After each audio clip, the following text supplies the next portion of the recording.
this is at, okay. Awesome. Hi, everybody. So we're going to go ahead and get started on our next session here. We're going to be doing an overview of Coleridge's ADRF, our Administrative Data Research Facility. My name is John Mills. I'm Vice President of Data Enclave Operations with Coleridge. I'm joined by Eddie Soler, who's on our tech team, and Khudododov,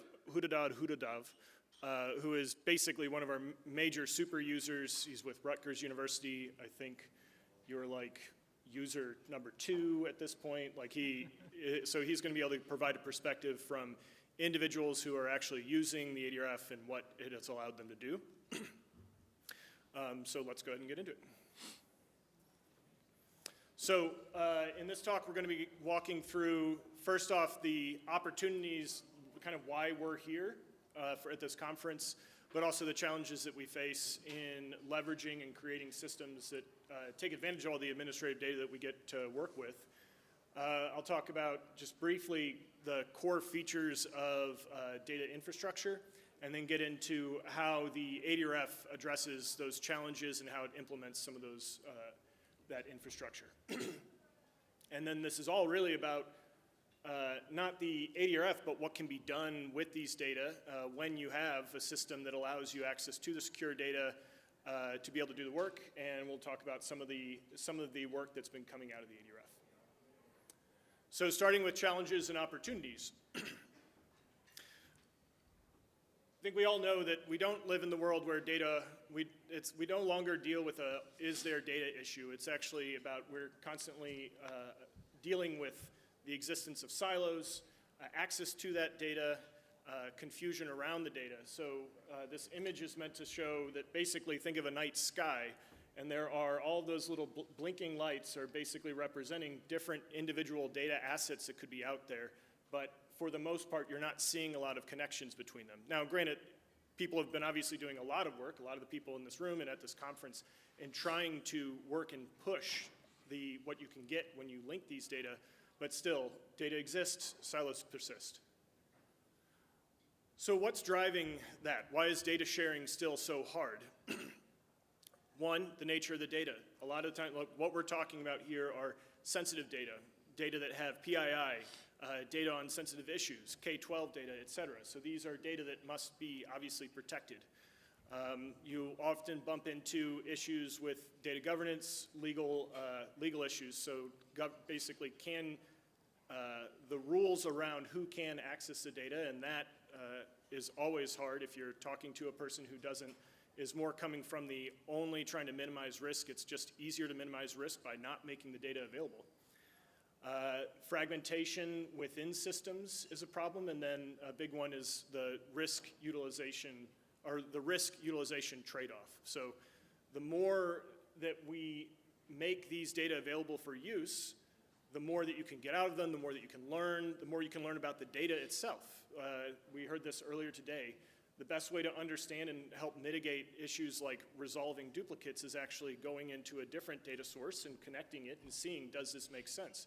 But at the same time, by making those data available, there is, of course, the very real issue that these are sensitive data, and that's going to potentially get very sensitive information out into the world, and that's, of course, not what we like. So we always think of it as we're kind of on that nice edge of the risk-utility trade-off.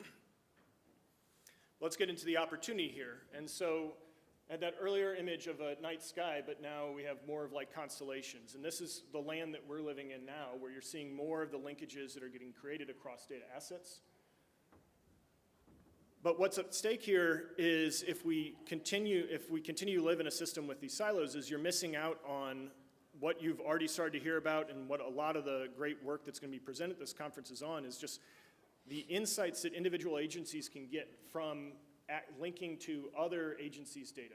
It's a system where everybody can end up benefiting by learning more about their population. My background, I was a K-12 education researcher.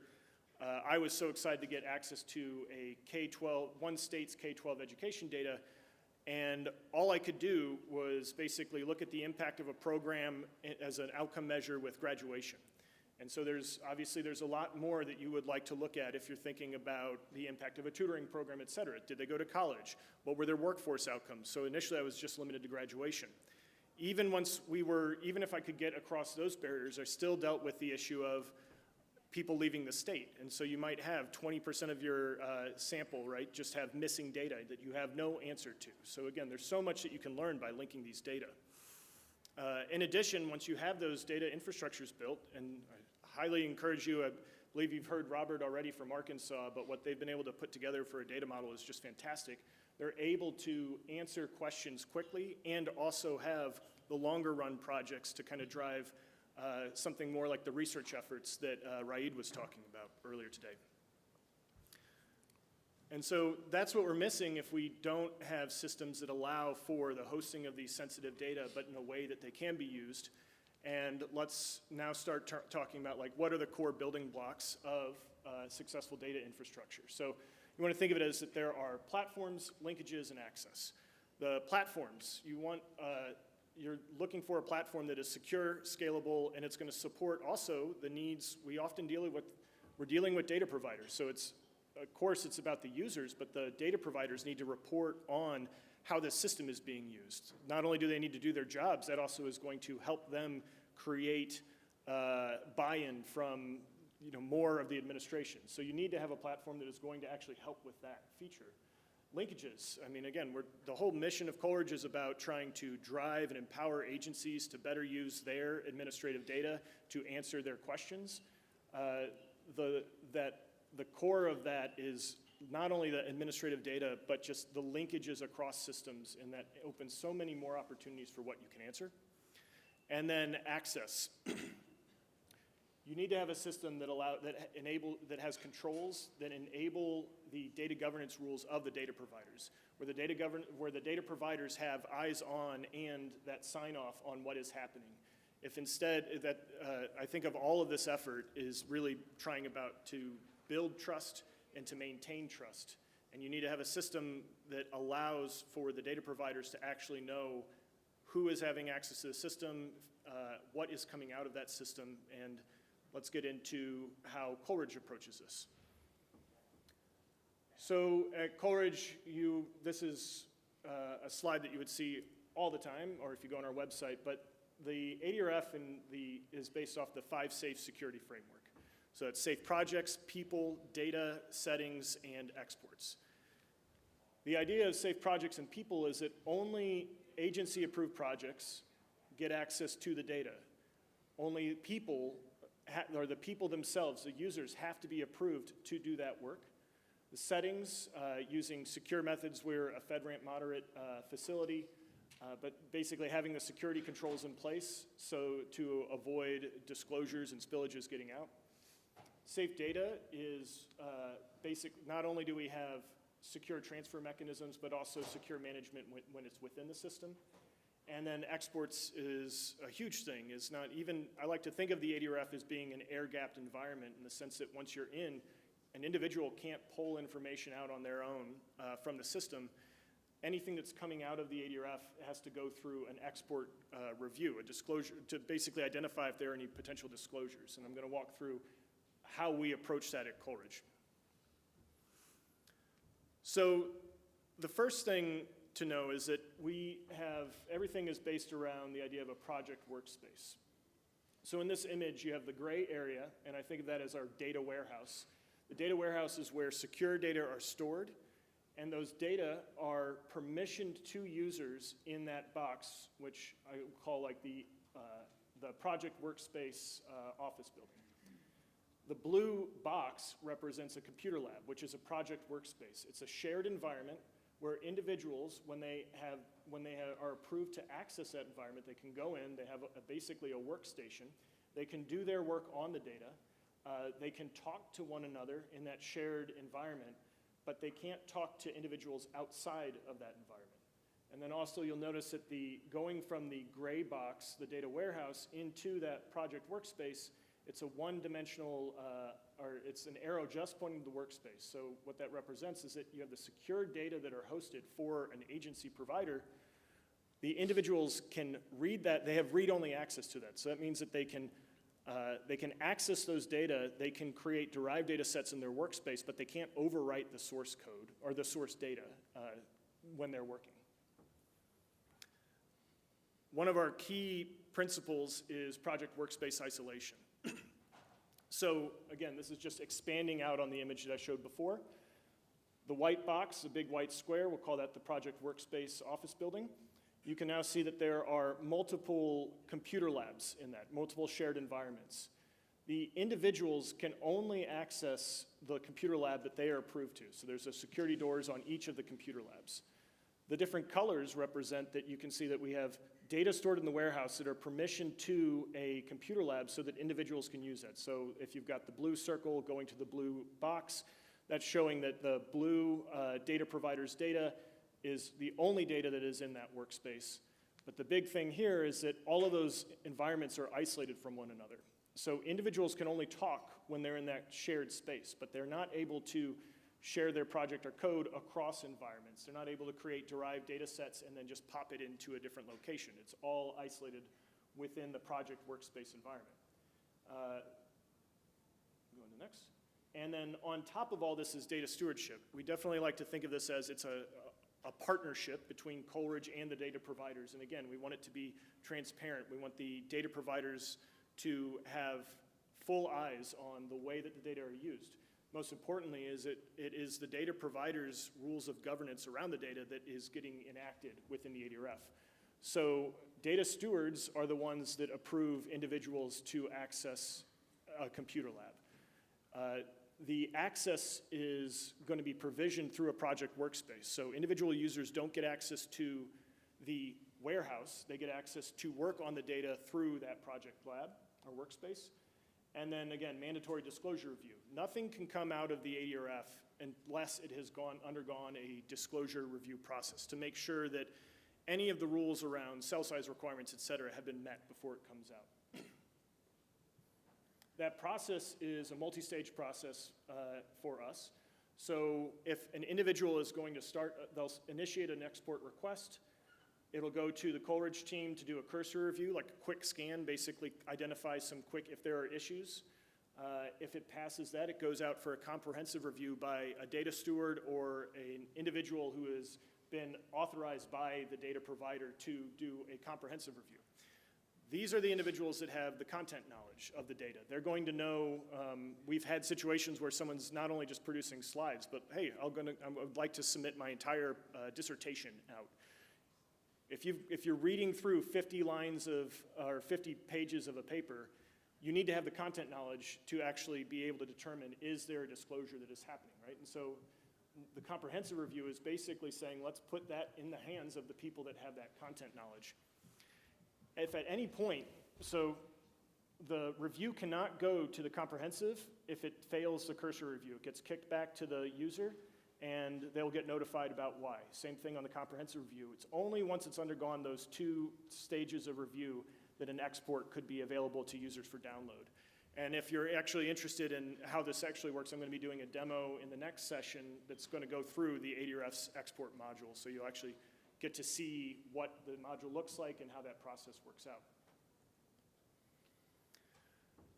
Another thing is that, and again, we're all here, I think, because it's not just about access to data, it's about also the linkages of data. That's where the real power is, right? And so one of the features of the ADRF, or the way that we've built this architecture, is it allows for collaboration. In this image here, we got the same data warehouses in the gray, we've got the project workspace. This is a purple workspace. Why is it purple? In this situation, we have 2 different data providers. This could be 2 different states. Maybe I grew up in St. Louis, so that's Missouri. St. Louis has a ton of people that live in Illinois. And so there's a ton of cross-migration. People that live in Illinois, work in St. Louis, vice versa, right? So in this setting, let's call the blue data is Missouri and the red data circle is Illinois. The purple workspace is an environment that has been permissioned to both Illinois and the Missouri data so that now they could, teams could actually look, they could account for, oh, the UI wages for this individual, they live in Illinois, but they're actually working in St. Louis. They're not just disappearing. So that's again, I remember years ago at one of the conferences, a person put it perfectly, is that when you're able to create those data linkages, there's just so many low-hanging fruit questions that can be answered. And really, that's a big deterrent to answering a lot of these questions is just the silos that exist across the data. So in this system, we're able to allow for collaboration. You've got a purple workspace that has access to both data sources. There's going to be, the only way that that can occur is, again, covered by the data governance for both agencies. So both the blue and the red data providers have to have a DUA with the purple team that says, yes, both of these data sets can be in this environment, and we know the purposes of this work. And when you do export reviews, it's going to have to be signed off by both of those data providers. So again, it allows for, in a shared environment, you can have the people in that team be people from Missouri, people from Illinois. You can have external researchers there. It's just the environment in which this is all going to occur as a project workspace. So just again, an overview of the features that the ADRF has is secure hosting, access controls and governance, privacy protection measures, scalable computing, interoperability and collaboration. But let's get to why this is all being built, why are we here? And it's all about the work that can be done with the data, right? Like the ADRF is just a tool along the way.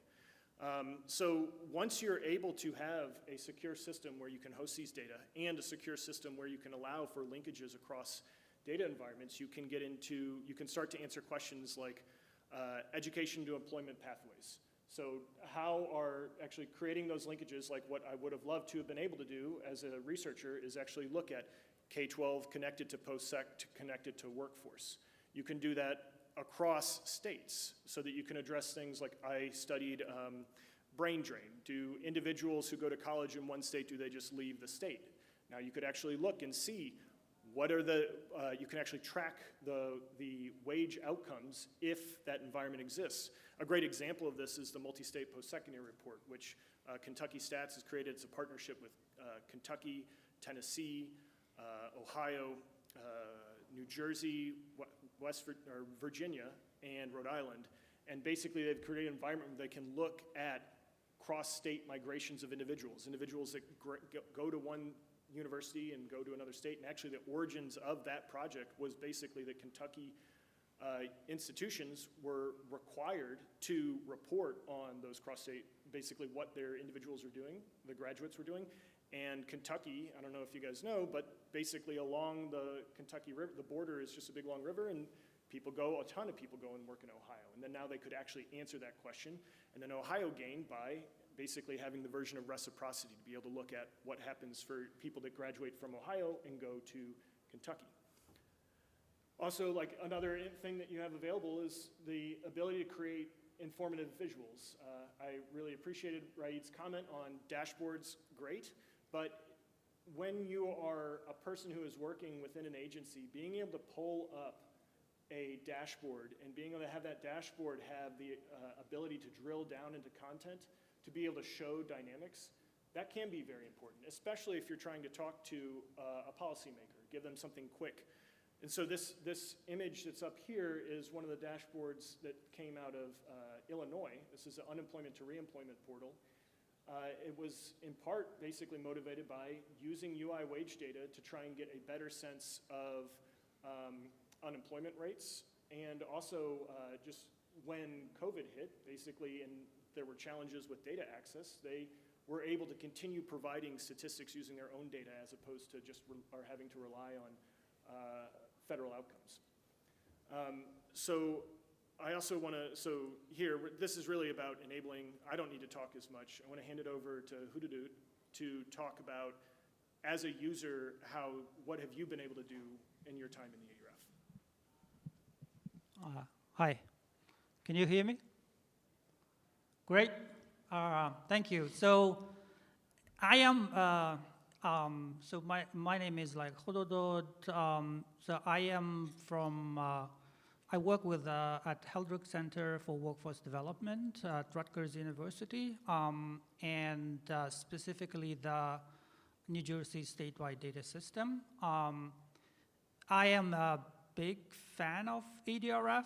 I am also, I think, one of the longest kind of like, user in ADRF system. So I think I started when ADRF was, I did, earliest stages of development. I did my dissertation using ADRF, so my dissertation work. I mean, you don't have to be the longest user to be a fan of ADRF. I just want to say like something about the things that are happening in ADRF, like in terms of like collaboration and shared work, and I think that could lead like to the generation of ideas in terms of like new research questions and like addressing like challenges, and that could happen like at the state level, like within the state. So like me and my colleagues, Kirsten here, and others, for example, we work in the workspaces at the state level, and that kind of like work sort of like creates that level of collaboration, because like we can share codes and we can review codes and we can look at research questions and review like and develop like that research questions and analysis, and like the whole like research sort of like cycle. It enables like that platform enables you like that level of collaboration. The other thing is that it's not at the state level only, but it can also like level kind of or scale up like to multi-state level. And I have been like in several of like multi-state project, and the reemployment to employment dashboard that you mentioned, like I have been part of that.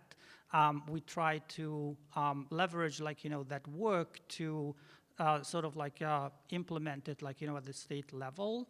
But I've also been part of like other multi-state data collaborative, like the higher the multi-state post-secondary outcome dashboard that is live in our website. That has been like, there are 6 states that have been part of like, that collaboration. So, and that level also like, it gives you like, to meet people, right? It is an opportunity to meet people, but it is also an opportunity to, share resources, share code, share ideas. And I hope like, in the future that could like, again, like, scale it up, like, what if like, at the national level even. So, and the other thing I wanted to mention is like the feature in ADRF, I think, is the version control that is available. So like, in terms of like SVM or GitHub, like, those are also available where you can use like the version control features. And I think it is great. So, if there is like, anything else like available. Yep. Yeah, and as we were talking, I was thinking about, again, one of the things here, we're talking about just the ADRF itself, but I really think this is just a tool that can enable, and as a researcher, I've worked in other virtual enclaves, like that's not necessarily like the special thing. There is, I think the collaboration, the community, and the linkages are a major part. And again, this conference actually represents that, the importance of the ecosystem. The dashboard that's up there, that originated first, was built in Tableau, and it came out of the Illinois team. The Arkansas and Wisconsin had gone to a training and had first seen the dashboard and said, wow, we would like to replicate that. Coleridge has another program called the Democratizing Our Data Challenge, and both states were the recipients of the first round awards. And basically it was to take what Illinois had done as a starting point, first bring it into their state, augment it based off of their state's needs. And it was very cool to see that both teams, the way that they did it was first to try and effectively improve or to show the value of this by doing a training where the teams brought in practitioners, workforce investment and board practitioners, to say, here's a dashboard, is this helpful? Wisconsin was able to, they kind of led the way on creating replicable code in R to allow for basically to collaborate with other states and say, you don't have to recreate the wheel here. Here's a code base. You don't have to have access to an expensive tool. Here is a way that you can do dashboard visualization just on your own. And also a partnership. Wisconsin, Arkansas, Illinois, those teams were talking together about R. I don't know how many people here are R users. When I was an academic, I was a Stata user, and I tried to learn R, but whoops. And so R has a bit of a learning curve, and that can be a challenge. I still think these things, these open source tools are fantastic because you can go to another place. You don't have to buy a software, that's great. But getting over the learning curve, there's a lot of great training out there, but I don't know if everyone else is like me. When I'm working with somebody who has dealt with those problems, it is so much easier to learn, and it's so much more invigorating to actually see what other people can do. Arkansas did the same thing, and what they created, and I believe Robert will be talking about this, the AROS dashboard. So in their training, they actually brought in workforce practitioners who had already done a training before. So they kind of already done the ADA training 1.0. And instead of trying to replicate that training just around the dashboard, they took the dashboard first, presented it to the audience and said, can this actually help you in your job? If not, what changes could we make? And I love the story that came out of that first meeting, because apparently somebody raised their hand and said, this is really cool, I love the way it looks, but if you think that we're gonna be able to use this in our job, like in our day-to-day as a workforce board administrator trying to work on placements, this doesn't really help me do that. And instead of saying something like, uh-oh, what are we doing for the next few months, they pivoted to doing workshopping. So that training turned into basically building out wireframes that then led eventually into what the AROS dashboard is, which is much more of a case management system, again, leveraging these linked data. And so I love that story because the origins of that still came from the visualization. The visualization helps provide an idea of why it can be helpful to go through the effort to make these linkages, but then also if you have that community that is willing to share their information, willing to share their code base, it just makes it so we don't have to recreate the wheel in every single state, and it can lead to augmentation. The Illinois dashboard, because of those two projects, was able to look at what some of the things that they were doing and makes their own augmentation. And so again, it's like creating this really positive feedback cycle. None of that is necessarily like, oh, the ADRF, right? The ADRF is just an environment in which you can securely host your data and do work. That's about the community that is around there and the ability, the importance, as Khudodod was saying, to allow for collaboration. So, summary on the ADRF though is that, again, you want that platform that has, or to be able to create this. Security is a major feature because of the data, because of the legal side, et cetera. The ADRF has controlled privacy conscious access, so it's a partnership with the data providers. I like to say to my team that no one gains access to data unless we know that they can, and so whenever in doubt, I go back to the content expert being the data steward. It's an environment in which collaboration is enabled and facilitated, and because of this, you can have, again, there's just a wonderful community of people who've gotten in. Another one is KY Stats. There's Angie Tambari at KY Stats who basically set up another team and said, okay, here's the MSPSR. What I've realized is that there isn't a common language. There are different, the interoperability concerns that exist across data sets, across states, et cetera. And she actually, because she's awesome, went to her own effort and just kind of worked with the teams to come up with a common language so that when the New Jersey team and one of the DDC teams actually built out an Eastern States version of this dashboard, they were able to just get up and running very quickly once all the data legal agreements were covered. But basically they went in, they were able to replicate in like 2 months what had taken years of development. And in part it's about the special people that are in the ADRF that are actually basically saying, oh yeah, I've done this work here, because they also know that they are gonna benefit just like the other dashboards did. So now, going back. So I know that was very quick, and I know that we've got microphones, but we'd love to answer any questions you have. I'm generally kind of an open book on these things. Like I said, we got Eddie from the tech team, we got Khudodod who can talk about some of the experiences being in the ADRF, And then I'm just happy to talk both from a user and also on the side of trying to develop more efficient operations so that we can get people into the system so that they can just do the great work that they want to do. But yeah, I'll Q&A.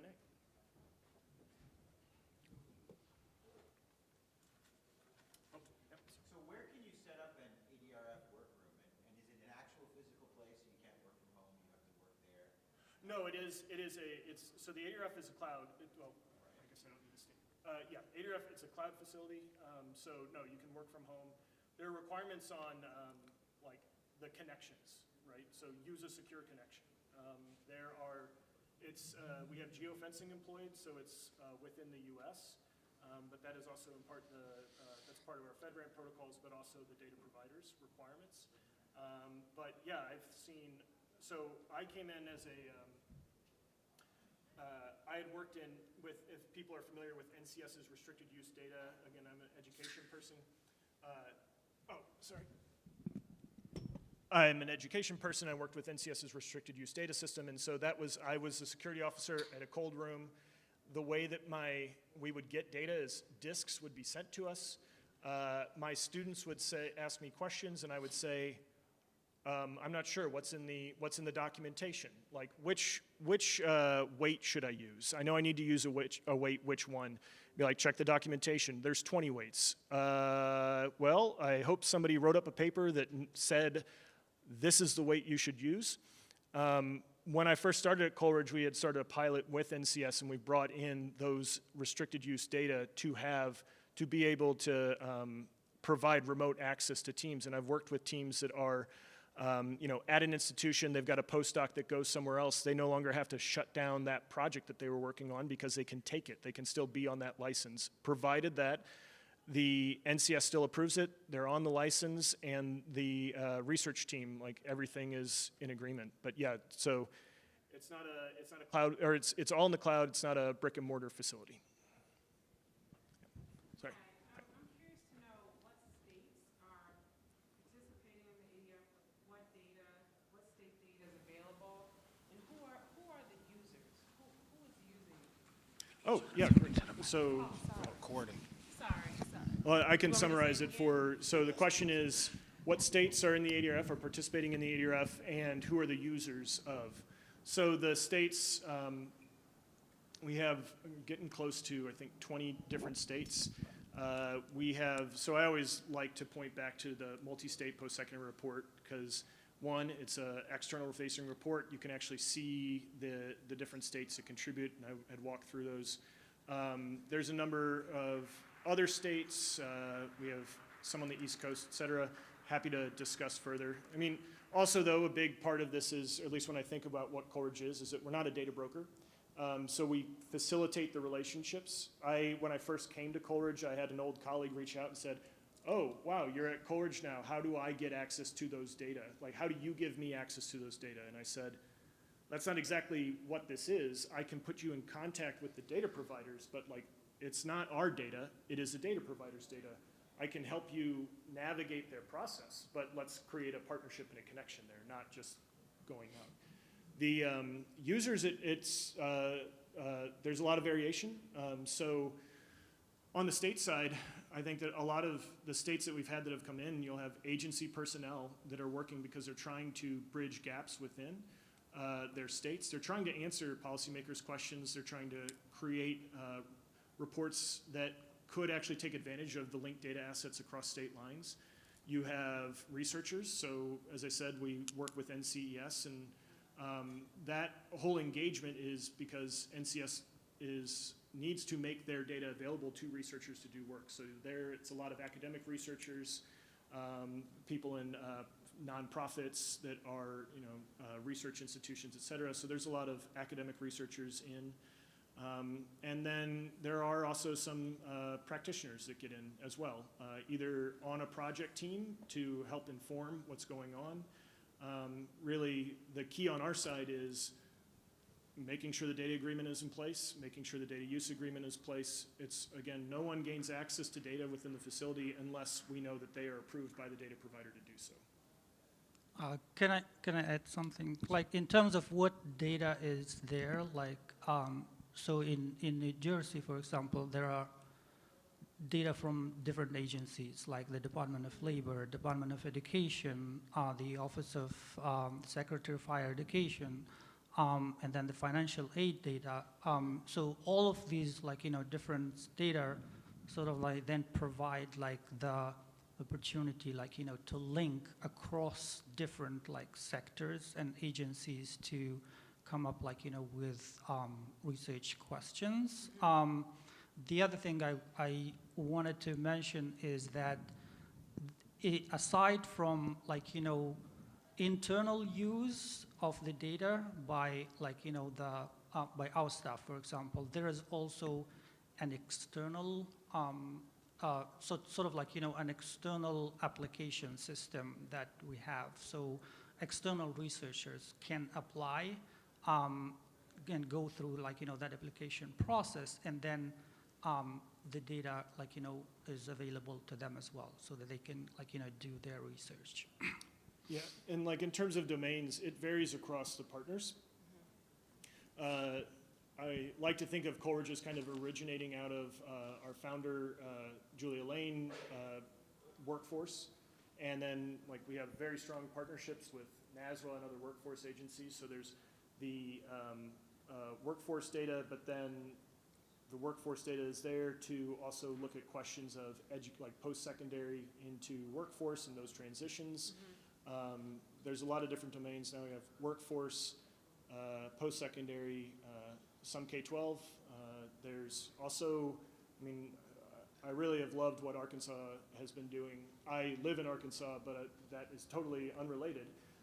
But what the Arkansas team has done is they've also brought in data from prisons on the training programs that go on in prisons to study basically that type of training and then link it to workforce to help demonstrate that there is an individual who is coming out who has gone through some training to not have to just hit the ground and basically not have anything to demonstrate on. That's some really cool work that's being funded and supported by Ascendium, and basically just trying to say is there, how can, that is a group of people that could use some help in basically showing, yeah, no, I actually have developed some skills. How do I start translating that into the broader world?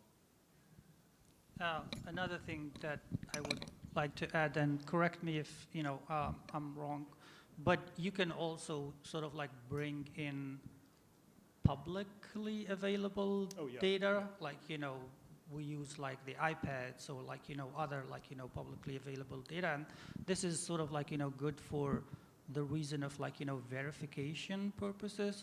We produce results, but we also can verify it with the publicly available data, but they're also good on their own as well.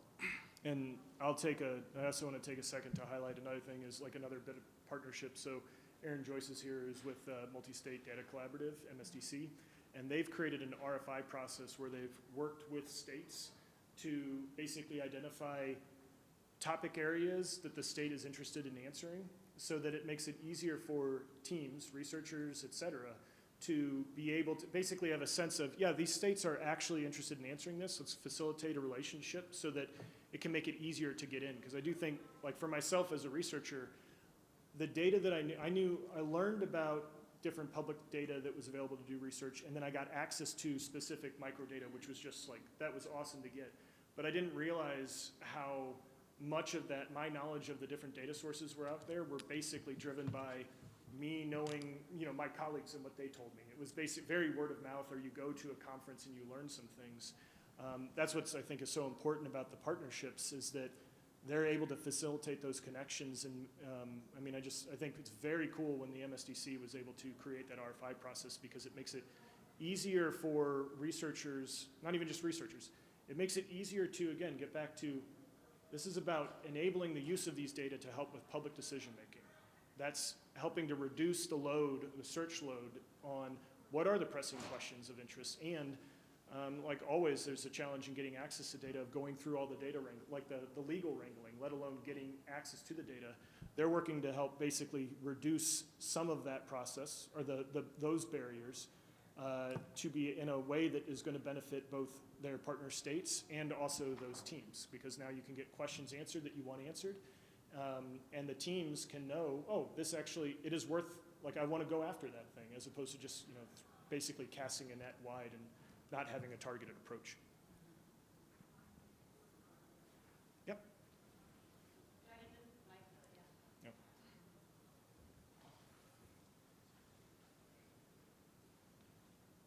I think you, in what you just recently shared, started to answer the question I was going to ask, but I think I have still a few more follow-ups.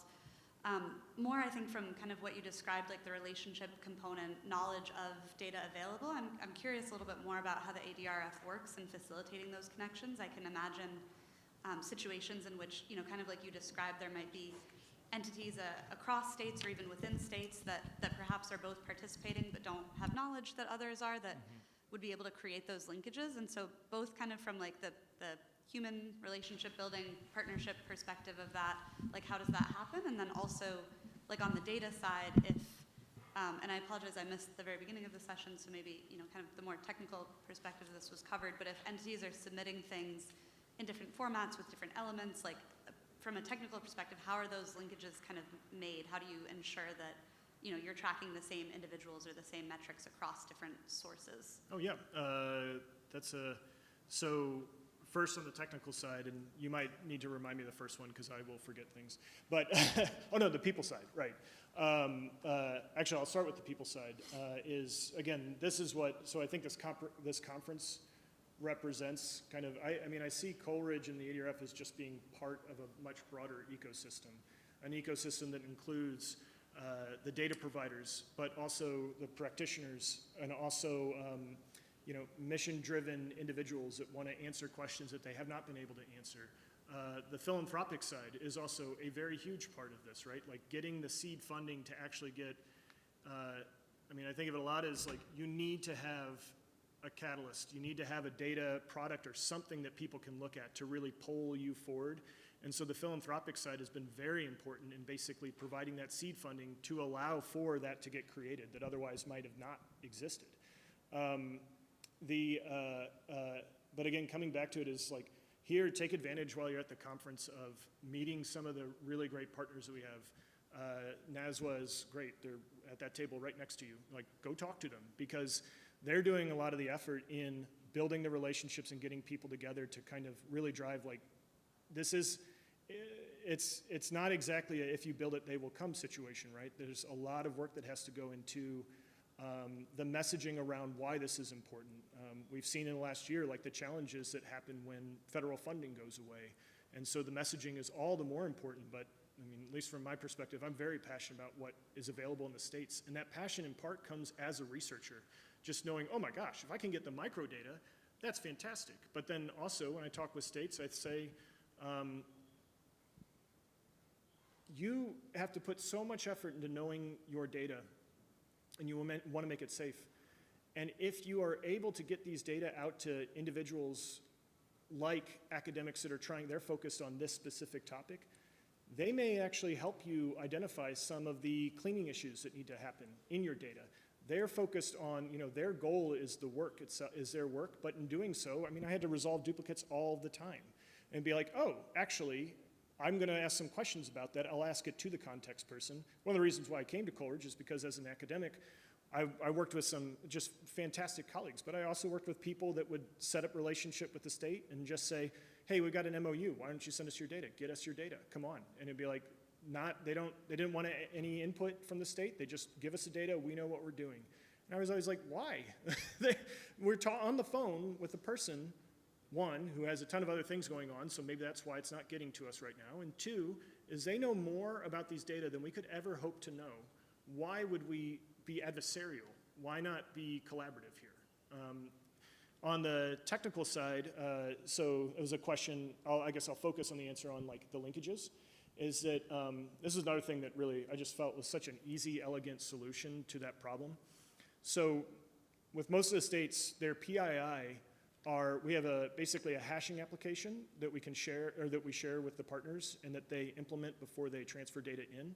That hashing application is hashing the PII fields in the data, but the algorithm that's embedded in it is going to be, so like again, growing up in Missouri, I live in Arkansas. I was down in New Orleans for a little bit as well. I have work in all of those cases.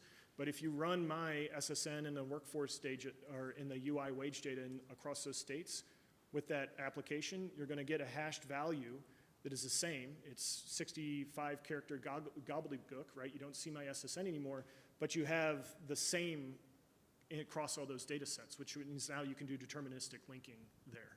And that works with, the application applies to basically the main PII features. So name, location, SSN, et cetera. But then still that, I mean, I often get that question of what type of linkages do you have? And I mean, the challenge is like, yeah, once you've hashed it, you're restricted more towards deterministic links, right? And not everything has SSN. Also, there's been some really cool work. Again, I feel like I'm saying Arkansas all the time. We've got a lot of amazing partners, but Arkansas had also done some work at trying to explore the ability to do probabilistic matching with hashed PII, and basically trying to provide some boundaries around that. I just felt that that was such like an easy solution. I remember we had a CTO who joined, and he had basically said, why are you guys doing hashing? Like, one is we're FedRAMP, we can host PII, and two, or our FedRAMP moderate allows us to host PII, and two, what about encryption instead? And I just kind of in the moment thought, like, I think the major reason why that hashing, one is it's in our data sharing agreement, so that's a major part.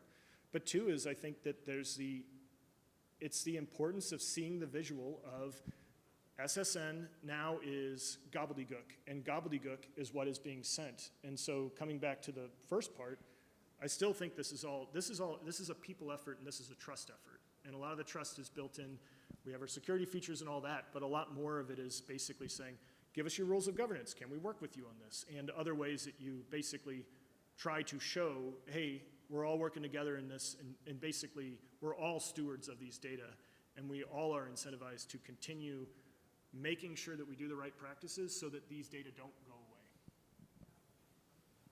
away. Can I? Please. So on the first one, I think one other thing is, like, aside from the conference, like, I think Coleridge has these advanced data analytics training that, you know, people could like participate, and I think that also provides an opportunity for, like, you know, connection. Like, I think right now they have a training that uses New Jersey data that, you know, is run the training on. Yeah, and those, I encourage you to just check out the website because those, it's not, like I said, when I was trying to learn R, I basically was going and found, I think it was W3 Schools, what I used to learn Stata. And I was going through it, and it was like, oh, great, the CARS data set, fantastic. A data set that basically is cleaned and has no meaning to me. And that's what's so cool about the ADA trainings is that it's actually like the individuals are gaining access to that secure data. And it's not individuals that have to be in that state. So yeah, the education to workforce projects, there's a K-12 training that we did, or several K-12 trainings that were using the New Jersey data.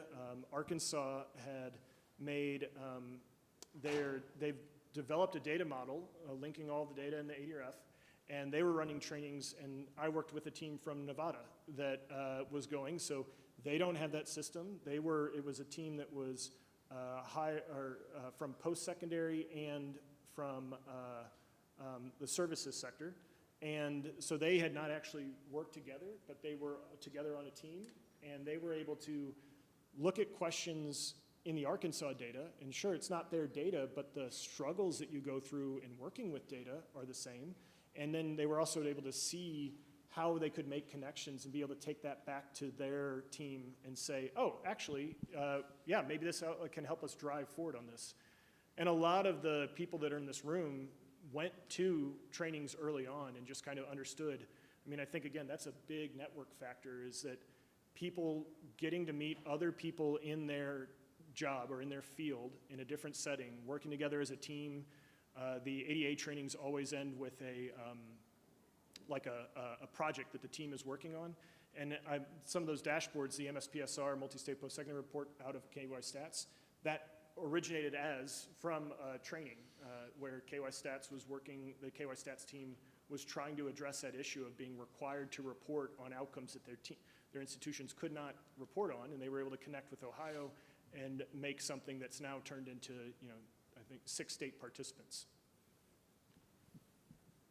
Can I add 2 more things? Like one, it's really fast.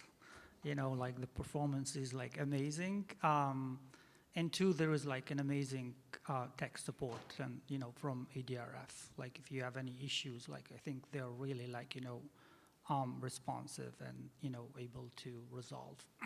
Well, and also, like I said, Khudodod is a super user. So he's done work with New Jersey data, but I remember I fielded a new NCS restricted use data license that came in, and I was like, oh, I know who that is. And so he's able to have one account, separate workspaces, doing things on different data use agreements effectively. Those workspaces are isolated, so he can't take his work from the NCS world and bring it into the workspace, not that he would, of course, but so he's able to have one entry that allows him access to these different places to do different projects. I know that we're almost at time. Are there any last questions? Awesome. Definitely appreciate the audience, appreciate the questions. I didn't realize it'd go so fast, so thank you. And then if you do, just to highlight in the next session that's going to be in here, we're going to be talking about the user community effort that we're doing to try and basically put tools in, not just to, I think of as part to make the jobs, I want our users to be able to do their jobs. I don't want them to have to jump through a bunch of extra hoops, but also trying to drive efforts on the communication. How do you facilitate communication in a virtual environment? So if you want to actually see some of the, see the ADRF or aspects of it, you can see it in the next session. But other than that, I really want to thank you for coming. Thank you so much for your questions, and I'm happy to talk more at our various receptions and throughout. So please come and find me, happy to talk more. Thank you, everyone.